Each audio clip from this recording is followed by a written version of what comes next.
Okay, if you're a horror fan, you've definitely heard of and seen this one, Nightmare on Elm Street. This is the original, 1984. This is my previously owned video store copy. Still says Be Kind Rewind on it.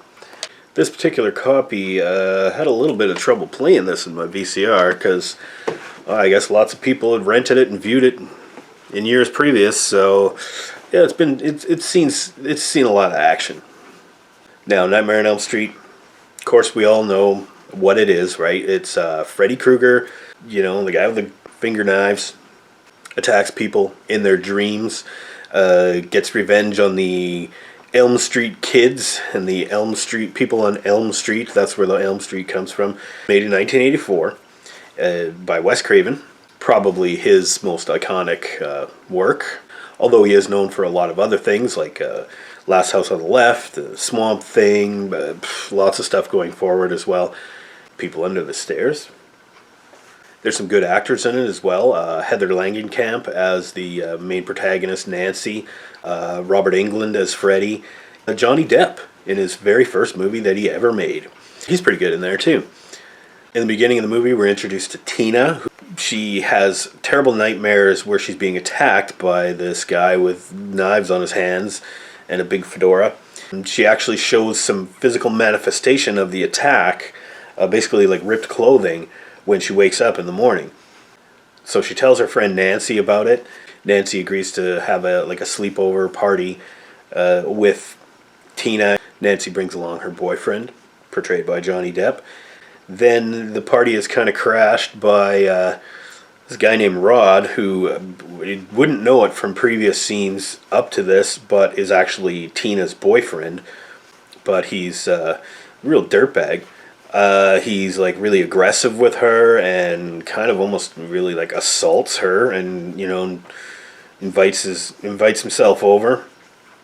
Actually pulls out a switchblade knife at one point to threaten Johnny Depp, and yeah, you're made to not like this guy. So they're having this sleepover. Tina and Rod are having sex upstairs, and they get it on and whatever, and then they fall asleep, and she falls asleep, has the dream, is attacked by Freddy Krueger in the dream. Basically, really memorable kill scene in this too. There's a lot of blood everywhere. We get to see like the invisible knives slashing a wound into Tina's stomach. Rod just stands by and sees all this going on and is unable to help her, couldn't really do anything. Yeah, he gets blamed for her murder. And so he disappears, gets the hell out of there, and so Tina is dead, murdered. So we thought she was going to be the protagonist, but no, actually it turns out to be Nancy, who is, got to deal with the death of her friend, and then slowly, eventually, all of her friends get killed as well in their dreams. But Nancy's the one that survives. She's the last girl. The concept is, of course, Freddy Krueger kills you in his dreams, and it becomes real. You really die if you dream about him killing you. So yeah, that concept got beaten to death by the late 90s. But in this original movie, it's interesting. It's like, because I hadn't seen any of those movies for a long time and I went back and I watched this one, I understand why it was a big success, and I understand why they flogged it for so many years and trying to make money off of this concept, because it's a good concept. And this first movie is very competently made. It was made on, for just over $1 million or something like that, and it made like $60 million. So it was a huge success for a small studio. The effects are pretty good. As I said, there's the invisible claw thing going on. There's like a scene with like Freddy kind of like emerging from behind the wall. You'll see that effect in a lot of movies going forward after this. Freddy gets his face ripped off. That's kind of gory and kind of cool looking. They used the rotating ceiling or the rotating room thing to make it look like Tina's when she's getting attacked, she gets sucked up to the ceiling and rolls around on the ceiling and stuff, and that's pretty freaky. But they use that again in another part where Johnny Depp dies and gets sucked into the bed, and then all the blood comes spurting out of the bed. Yeah, the rotating room thing, I thought that was pretty cool. Like that, Yeah, I'm not sure if this movie did that first, or maybe that was David Cronenberg's Fly remake. I don't know. I'll have to look it up. Sorry, folks, I didn't do all my homework before shooting this video.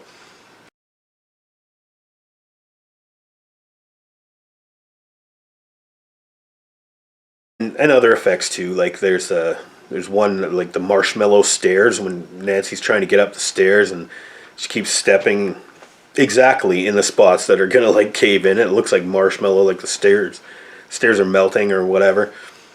Oh, and then the most iconic image from this movie, at least in my mind, is the phone. The You know what I'm talking about. It just made me laugh when I saw that. Another notable thing about this movie, Freddy hardly says bitch in this movie. I know that's like one of his taglines, later on. Welcome to prime time, bitch. Or, in Rick and Morty, where they kind of spoof on Nightmare on Elm Street and Inception, that episode with Scary Terry.